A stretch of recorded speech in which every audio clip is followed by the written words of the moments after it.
समण संघ, we the people, हम भारत के लोग। कुछ खास बातें हैं। समण संघ पब्लिक से पैसे नहीं लेता, ना ही कभी पैसे लेगा, ना ही चंदा लेगा, ना ही रसीद बुक छपवाएगा, ना ही लोगों के पास जा जाकर कहेगा हम मर गए, आरक्षण चला गया, नौकरियां चली गईं, हमारा सब कुछ चला गया, हमको पैसे दो, हम संगठन हैं, हम आंदोलन करेंगे, हमको पैसे दो। इस तरह से कभी संघ जैसा जो सिस्टम है, स्ट्रक्चर है, वो कभी ऐसा काम नहीं करता। ये छोटे छोटे उन लोगों के काम है पैसे इकट्ठे करने के, जिनको बदलाव से, क्रांति से, परिवर्तन से कोई लेना देना नहीं है। वो सिर्फ अपना परिवर्तन करते हैं, अपना बदलाव करते हैं। पहले पैदल चलते हैं, फिर स्कूटर पे आते हैं, फिर कार में चलते हैं, फिर जहाज में उड़ते हैं, फिर वो घर मकान जायदाद बना लेते हैं और समाज वहीं का वहीं जैसा बाबा साहब छोड़ के गए थे, बल्कि उससे भी पीछे चला गया। उससे उनको कोई लेना देना नहीं है और वो उसके बारे में कभी सोचते भी नहीं है, क्योंकि पैसा एक बहुत अहम रोल है जो हमारा पतन कर रहा है, हमारा नुकसान कर रहा है। हमने पैसा ये सोच कर दिया कि ये संगठन अच्छा काम करेंगे और ये हमारे अधिकारों को रोकेंगे, हमारे आरक्षण को आगे बढ़ाएंगे, हमारी हिस्सेदारी और सरकार में बढ़ाएंगे, हमारे लिए फ़ायदा होगा। मगर जैसे जैसे हम उनको पैसे देते रहे, वैसे वैसे संगठनों की संख्या बढ़ती रही।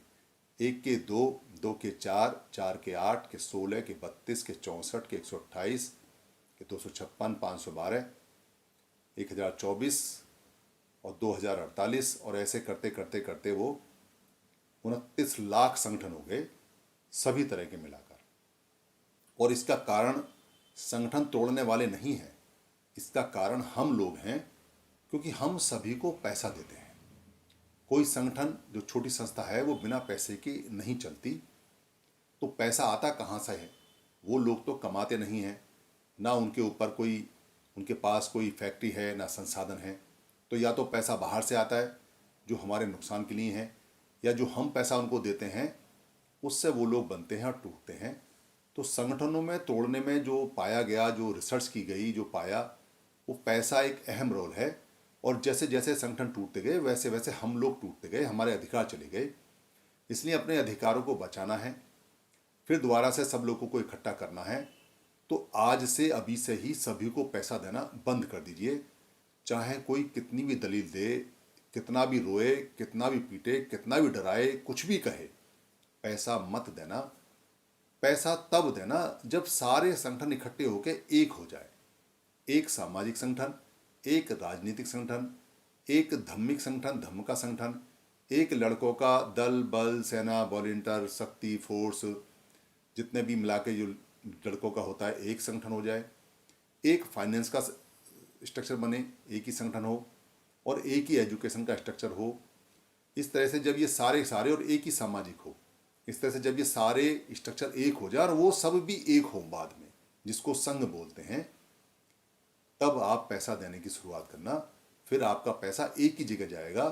ऐसा नहीं होगा कि कोई बुद्ध विहार बना रहा है तो पर्ची कटाने आता है, कोई पुस्तकालय खोलता है तो पर्ची कटाने आता है, कोई कार्यक्रम लगाता है तो पर्ची कटाने आता है, कोई बुद्ध का कार्यक्रम लगाता है, बुद्ध गीत माला लगाता है, बुद्ध का फंक्शन लगाता है तो पैसा लेने आ जाता है, कोई 14 अप्रैल मनाता है तो पैसा लेने आता है, दफ्तर में 14 अप्रैल मिलती है तो पैसा अलग, मोहल्ले में 14 अप्रैल मिलती है तो पैसा अलग, शहर में 14 अप्रैल मिलती है तो पैसा अलग। हजारों रास्ते लोगों ने ढूंढ रखे हैं और परिणाम उल्टा, बिल्कुल जीरो। जो अधिकार बाबा साहब लेके आए थे वो भी चले गए। तो समण संघ पैसे नहीं लेता, यानी वी द पीपल, हम भारत के लोग पैसे नहीं लेते पब्लिक से। हमारे कोई खर्चे भी नहीं है, क्योंकि हम वही पुराना पैटर्न एडॉप्ट कर रहे हैं जो पैटर्न बुद्ध से पहले था। एक चौपाल होती थी जो फ्री की होती थी, उस आंगन में, चौपाल में सब इकट्ठे होते थे और अपना खाना साथ लेके आते थे। तो यहाँ भी जितने भी लोग मीटिंग करते हैं वो अपना खाना साथ लेके आते हैं, और अगर खाना साथ लेके नहीं आएंगे तो खाना अगर होगा तो उसका पैसा दे के जाएंगे। यानी कि होटल से खाना आएगा या रिजॉर्ट से खाना आएगा या कहीं दूर से लोग आ रहे हैं और वो खाना नहीं लेके आ सकते साथ, तो जितने की थाली होगी, जितने का खाना होगा, 100-100 रुपये का, तो 100-100 रुपये देंगे। दो खाएंगे खाना अपना ही, हर हालत में अपना खाना खाएंगे। और पराठे लाने का नियम ये है, जो लोकल मीटिंग होती हैं, कि आप 4 पराठे अपने लिए और 2 पराठे उस व्यक्ति के लिए लेके आइए जो दूर से आ रहा है, जो बीच में से आ रहा है, और सब मिलके पराठे एक साथ खाते हैं और अचार के साथ लेके आइए। तीसरा, समण संघ के अंदर व्यक्तिवाद नहीं होता, नेतागिरी नहीं होती, नेता पैदा नहीं होते यहाँ पर। क्यों नहीं होते? क्योंकि संघ में कोई नेता बन नहीं सकता। संघ में लोग इकट्ठे होते हैं, वो इकट्ठे रहते हैं, कोई समस्या आती है तो संघ के सामने रखी जाती है। संघ तभी हाथ के हाथ तय करता है कि इसमें क्या करना है, तभी बहुमत से उसको पास करते हैं। जैसे कोई बात हुई, उस पर चर्चा हुई, चर्चा होने के बाद में नियम बना, उस पर बहुमत से पास हो गया, फिर वो सबको मान्य होता है। वही संविधान में नियम बाबा साहब ने दिए हैं, जो समण संघ के पुराने नियम हैं, जो बुद्ध से भी पहले के हैं। तो समण संघ में कोई व्यक्ति को नेता बन ही नहीं सकता। नेतागिरी का या व्यक्ति का कोई प्रावधान ही नहीं है इसके अंदर।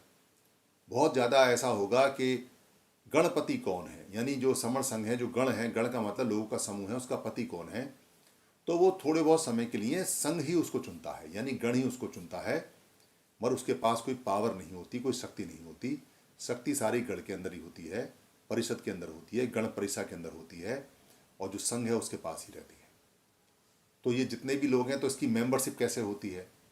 जो व्यक्ति समण में पैदा हो गया, जो समणा है, जो समणी है, जो पैदा हो गया, चाहे जो माँ के पेट के अंदर बच्चा है, चाहे कोई बूढ़ा है, चाहे कोई जेल में है और अपनी सजा काट रहा है, वो सब इसके मेंबर होते हैं, चाहे देश में है चाहे विदेश में है।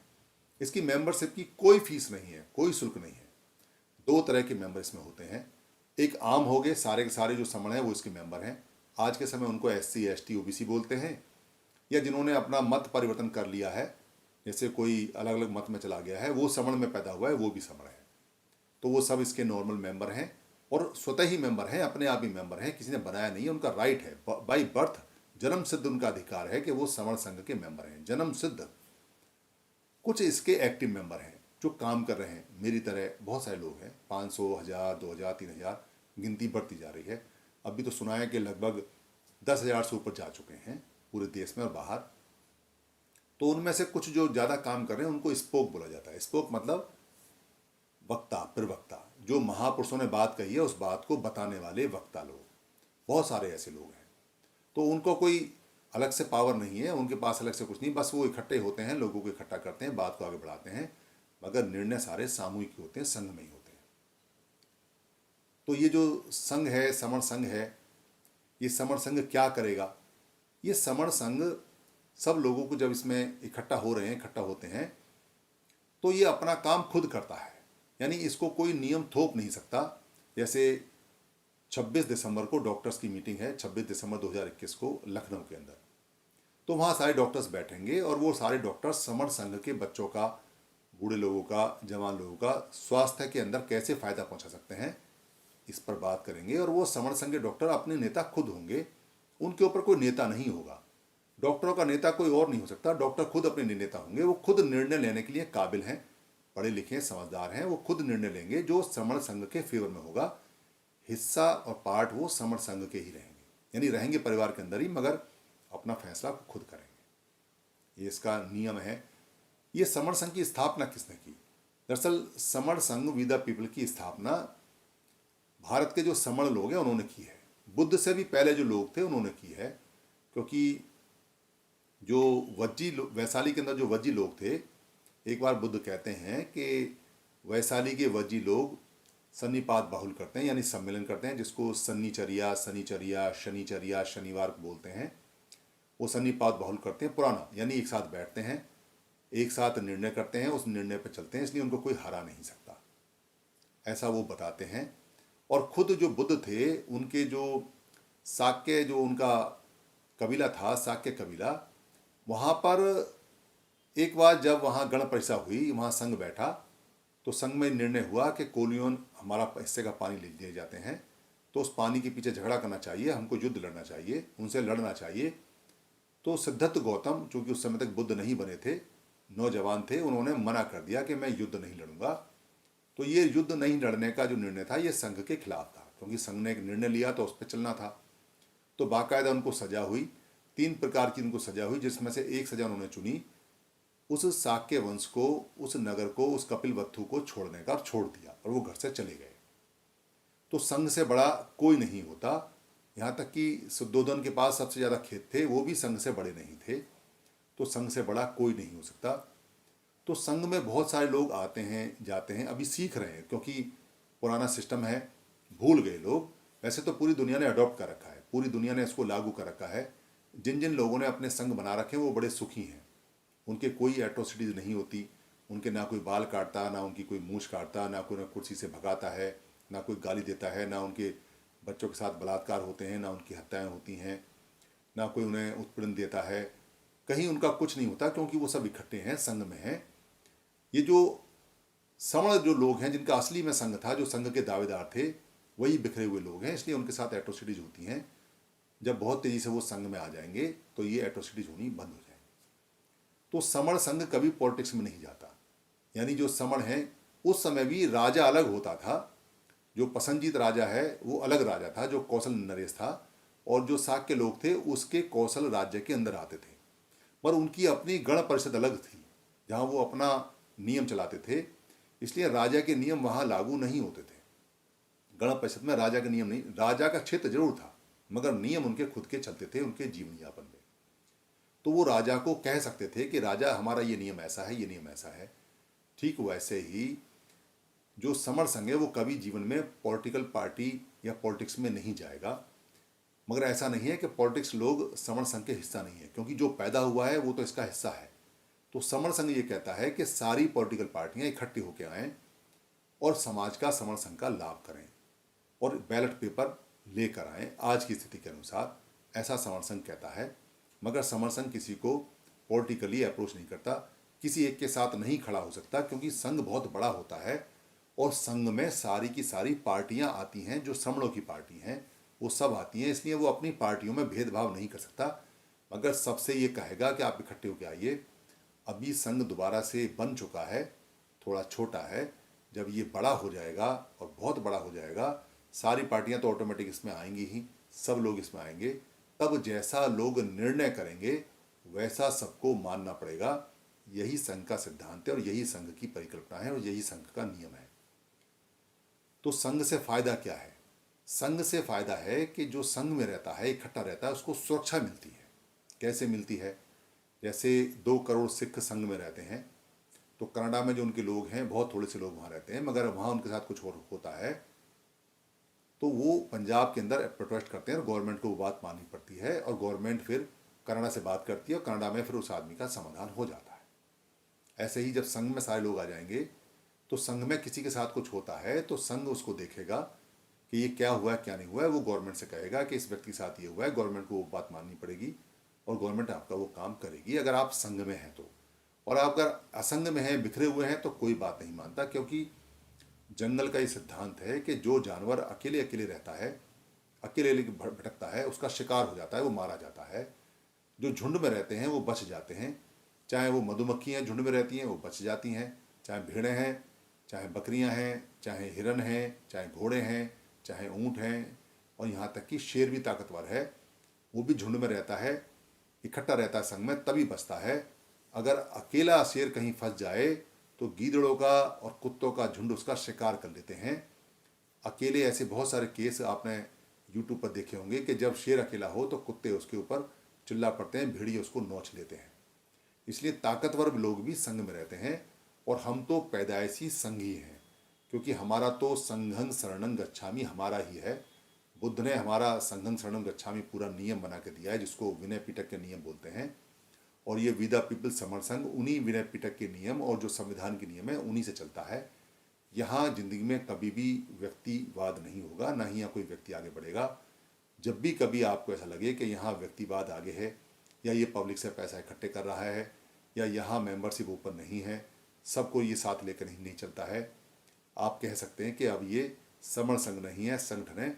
संघ कभी ऐसी हरकत नहीं करता। इसलिए आप जहाँ हैं जैसे हैं, जितनी जल्दी हो सके समर संघ से जुड़ जाइए, क्योंकि जितनी जल्दी जुड़ेंगे उतनी जल्दी आपके बच्चों का सुरक्षा होगी, आपका फायदा होगा। जहाँ जहाँ जुड़ेंगे वहाँ वहाँ फायदा होगा। जब जब जुड़े हैं तब तब फायदा हुआ है, अब जुड़ेंगे तो अभी फायदा होगा, क्योंकि संविधान कहता है कि जिसकी जितनी हिस्सेदारी उसकी उतनी संविधान में भागीदारी। यानी कि जितनी जिसकी जनसंख्या उसकी उतनी हिस्सेदारी संविधान में रहती है। अगर 51% आपके पास लोग हो गए तो संविधान आपकी सारी बात मान लेगा। जैसे 2 अप्रैल 18 को जब आप सड़क पर आए थे तो सारे लोग आए थे, नेता नहीं आए थे, मगर फिर भी संविधान ने आपकी बात मान ली। जैसे किसान सारे इकट्ठे होकर आए, टाइम उनको जरूर लगा मगर संविधान ने उनकी बात मान ली। वैसे ही अगर आप हमेशा के लिए इकट्ठे रहेंगे तो आपकी कोई बात बिगड़ेगी नहीं, कोई एट्रोसिटीज आपके साथ होगी नहीं, क्योंकि 2 करोड़ जो सिख हैं वो इकट्ठे रहते हैं, उनके साथ कोई एट्रोसिटीज नहीं होती है। आप इकट्ठे होकर देखिए, इकट्ठा होना आपकी जिम्मेदारी है, इकट्ठा होना आपका महापुरुषों का पुराना काम है। आप समण संगी हैं, संघ में आइए, संघ में रहिए, आपका कल्याण होगा, आपके बच्चों की सुरक्षा होगी, आपका धन धान्य बढ़ेगा, आपका व्यापार बढ़ेगा, आपका रोजगार बढ़ेगा, आपका काम बढ़ेगा, आपकी इज्जत बढ़ेगी और सब चीज़ आपकी दुनिया में सुरक्षित रहेगी। धन्यवाद। आप सभी से ये निवेदन है कि अगर आपको ये वीडियो अच्छी लगती है या बाकी वीडियो अच्छी लगी हैं और आपको लगता है कि धर्म की वीडियो किसी को और मिलनी चाहिए या किसी को गिफ्ट में भेजनी चाहिए या किसी भाषा में कन्वर्ट करके आगे बढ़ानी चाहिए या प्रिंट में किताब में छापनी चाहिए या इसकी जो ऑडियो है उसे निकाल के भेजना चाहिए या इसका किसी पार्ट को इस्तेमाल करना चाहिए, तो आपको लिबर्टी है, आपको छूट है। ये सभी कॉपीराइट फ्री हैं। आप अपने फेसबुक पे, अपने पेज पे, अपने ट्विटर पे या अपने हैंडल पे या लिंक को कहीं भी शेयर कर सकते हैं, कहीं भी चला सकते हैं। आप यूट्यूब पे भी चला सकते हैं, अपने नाम से चला सकते हैं। इसके लिए इजाज़त लेने की या परमिशन लेने की बिल्कुल भी ज़रूरत नहीं है। आप इसको अपना मान के चलाएं, क्योंकि धर्म सबका है। हम जो बताते हैं वो भगवान बुद्ध का है या महापुरुषों का है, उन्हीं की बात को सरल भाषा में बताते हैं। हमारा सिर्फ इतना राइट है इस पर कि हम इसको लोड कर देते हैं, बाकी सारी ये पूंजी आपकी है। धन्यवाद।